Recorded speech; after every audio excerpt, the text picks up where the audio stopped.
Ok. Bon, ben, on n'a plus besoin de l'autre fenêtre pour l'instant, donc je retravaille à nouveau sur une fenêtre. J'ai fermé une des deux fenêtres, ça ne m'a pas demandé si je voulais sauvegarder le document, puisque le document est toujours ouvert. Tant qu'il y a une fenêtre ouverte sur le document, il reste ouvert.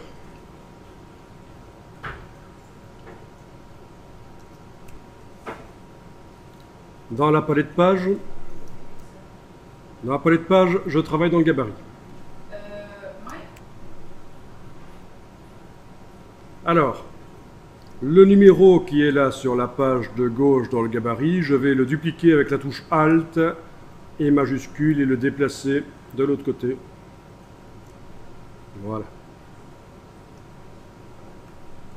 Je vais essayer manuellement de le positionner un peu symétriquement, là, je vois un peu. Donc c'était comment?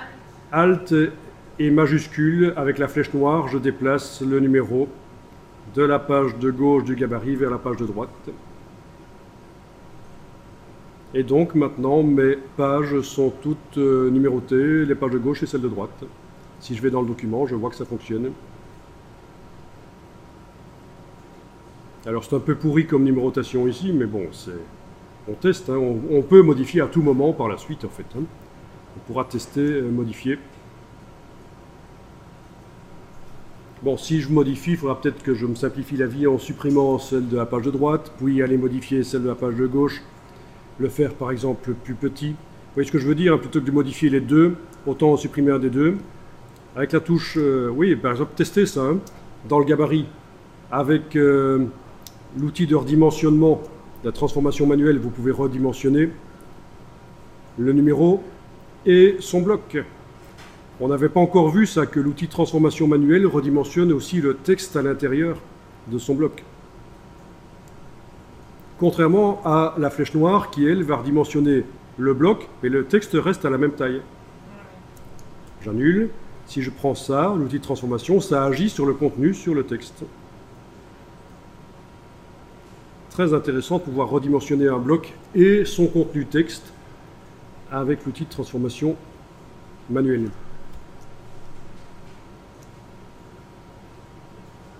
Ok. Bon.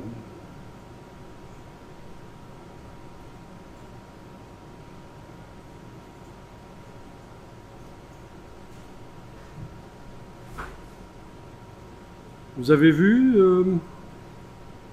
le système de redimensionnement du bloc et de son contenu en même temps?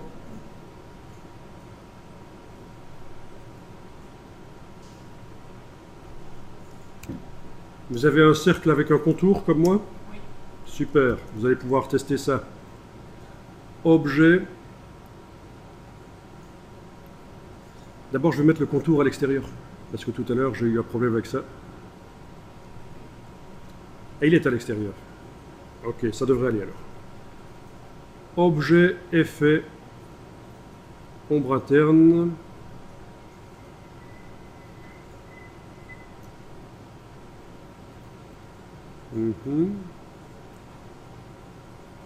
Ombre interne sur le fond, voyons ce que ça va nous faire. Voilà. Donc faites d'abord objet, effet, transparence, juste pour entrer dans la boîte. Ensuite, je veux mettre sur le fond de cet objet, un effet d'ombre interne. Donc plutôt que de rester sur objet, j'ai rien qui est coché là, il n'y a pas d'effets spéciaux sur l'objet, je vais aller sur le fond, et mettre une ombre interne. Et là, on a une ombre interne qu'on va pouvoir paramétrer ici.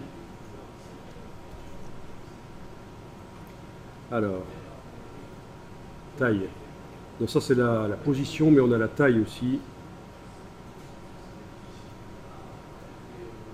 Alors, ça a l'air pourri, mais quand ce sera, le rendu va être meilleur après, en fait. Je veux dire, c'est pixelisé, mais après, ça va s'améliorer.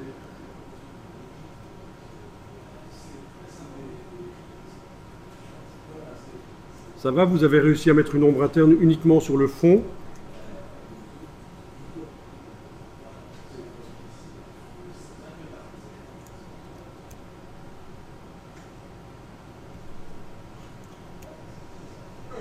Objet, effet, transparence.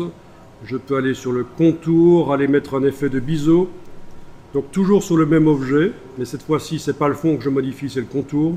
Je coche biseautage et estampage et j'ai un effet de, sur le contour, un effet de biseau. Il faut que j'aille aller modifier la taille aussi.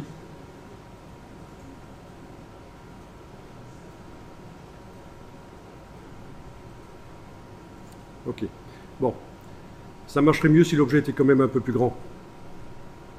Je l'ai fait un peu trop petit, moi. Voilà.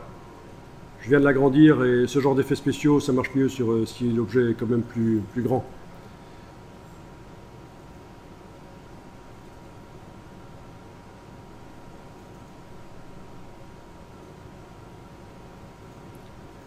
Etc.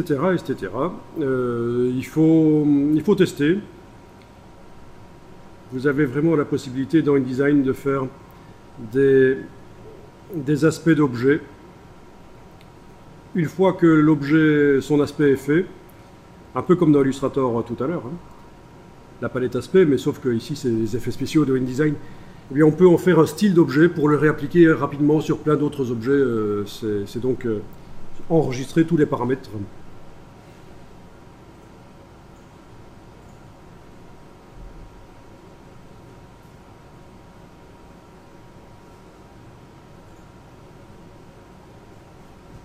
Ok.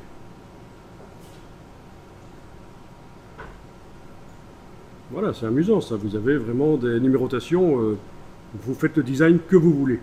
Il y a même possibilité, bien sûr, de mettre un numéro au-dessus d'une petite image, mais dans ce cas-là, vous devrez faire deux blocs séparés.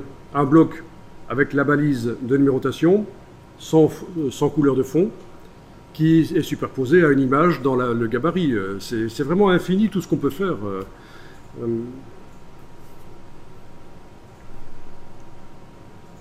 Ok, dans le gabarit, une fois que j'ai fait ma numérotation, je vais la dupliquer sur la page de droite.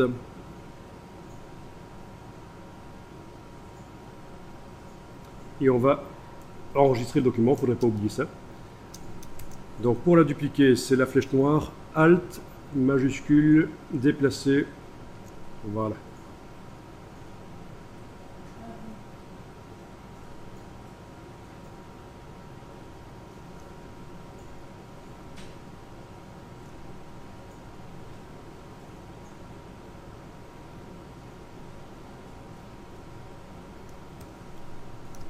Vous voyez la qualité ici de la numérotation et de l'ombre, c'est le PDF ça. Donc en fait quand je regarde dans InDesign ça a l'air un peu pourri, mais quand on exporte dans quoi que ce soit comme format, la qualité s'améliore en fait. Hein. Ça c'est vu dans InDesign et ça c'est vu dans le PDF. Alors si vous voulez, vous pouvez tester, c'est l'occasion de voir l'export d'un PDF. Fichier, exporter. Au passage, vous voyez que j'ai une fonctionnalité que vous n'avez pas dans votre InDesign. Ici, export HTML5. Parce qu'en fait, c'est un module qui s'ajoute à InDesign. Il est vraiment extraordinaire. Grâce à ça, vous pouvez faire des pages HTML vraiment complexes, avec un design facile à faire si vous connaissez InDesign. Mais bon, il faut le payer, il faut l'intégrer à InDesign. Donc, il y a l'export HTML d'origine dans InDesign, mais il n'est pas génial. C'est juste pour faire des pages très très basiques, comme on faisait des sites web il y a une vingtaine d'années. Donc, c'est plus acceptable. Par contre, cette option-là permet de faire ce qu'on veut comme design et très complexe, et on retrouve ça sur la page web. Très très bien. Mais donc ce qu'il faut ici c'est exporter. Fichier exporter. Et vous choisissez le PDF pour l'impression par exemple.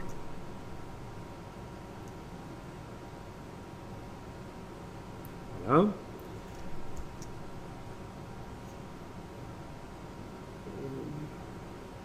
Vous allez faire un export, un PDF à 300 pixels par pouce en fait.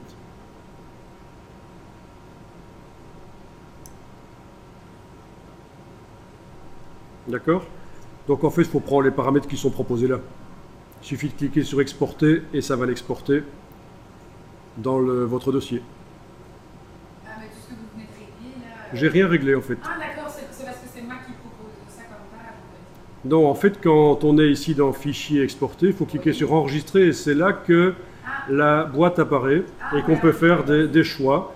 Si le PDF est destiné à être vu sur un écran, j'ai peut-être pas besoin de 150 pixels par pouce, je vais réduire à... j'ai pas besoin de 300 pixels par pouce, je vais réduire à 150 la résolution des images. Mais ici, je garde tout ce qui est proposé là. Vous devriez aussi avoir 300 pixels par pouce, donc qui est le standard pour l'impression.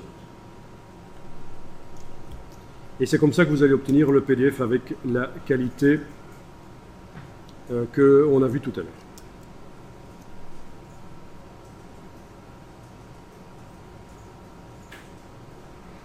Ne vous étonnez pas que dans Acrobat Reader, les pages ne soient pas en vis-à-vis. Ça doit se régler. Alors, si vous avez la Creative Suite, vous avez Acrobat Pro qui est livré, qui vous permet de modifier la manière dont les pages apparaissent au départ. Vous avez Acrobat Pro qui est là? Ici, non. Il n'y a pas Acrobat. Donc, quand vous faites un clic droit sur le fichier PDF, ouvrir avec, vous n'avez pas Acrobat Pro qui apparaît. Ou Adobe Acrobat, un truc du style.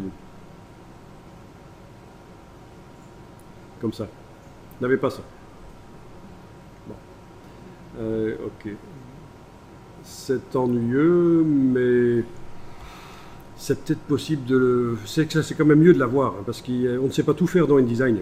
Au niveau du travail sur les PDF, il y a un peu de post-production à faire dans Acrobat.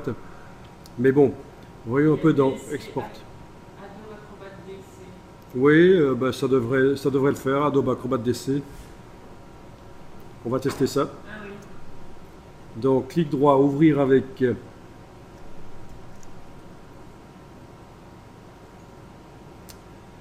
Adobe Acrobat DC, où est-ce qu'il est là? Oui, j'ai la version Windows, mais j'ai pas envie de lancer Windows pour ça.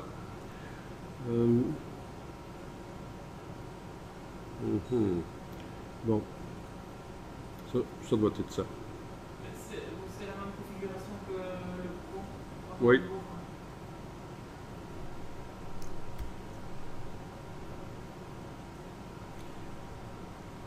Ok, donc, clairement, les pages n'apparaissent pas côte à côte. Vous avez réussi à ouvrir votre PDF dans un Acrobat qui permet la modification. Alors, dans les fichiers format de propriété, fichier propriété.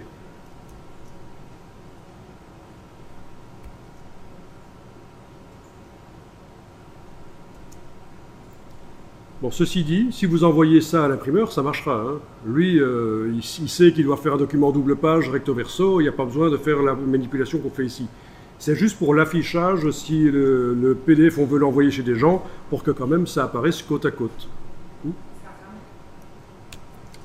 Alors, vous avez dans les propriétés vue initiale, et c'est là que vous allez choisir disposition des pages, et dans ce cas-ci, c'est 2 pages avec page de couverture. Bon, il faut indiquer que la première page est une page qui doit aller à droite. Hein. Sinon, ça va tout mélanger. Donc, 2 pages, page de couverture. Vous pouvez faire aussi 2 pages en continu, page de couverture. Oui, c'est ça. 2 pages en continu, page de couverture. Ah oui, si vous indiquez pas page de couverture, si vous prenez une des 2 options ici, il va vous mettre la couverture à gauche et la première page, la page 2, attendez un peu, il va vous mettre la couverture à gauche, oui, et la page 2 va... oui, la page 2 va aller à droite, je pense, oui. Donc c'est pour ça qu'il faut indiquer qu'il y a une couverture, voilà. On peut... oui, on va faire comme ça. Ok, il suffit d'enregistrer, alors fichier enregistré. Et la fois suivante, quand on ouvre le document, là, donc là je le ferme, je le réouvre. Voilà, c'est comme prévu, c'est du contenu double page. Et ces 2 pages de couverture, vous aviez été chercher dans quel Donc c'est dans Fichier, Propriété, Vue initiale.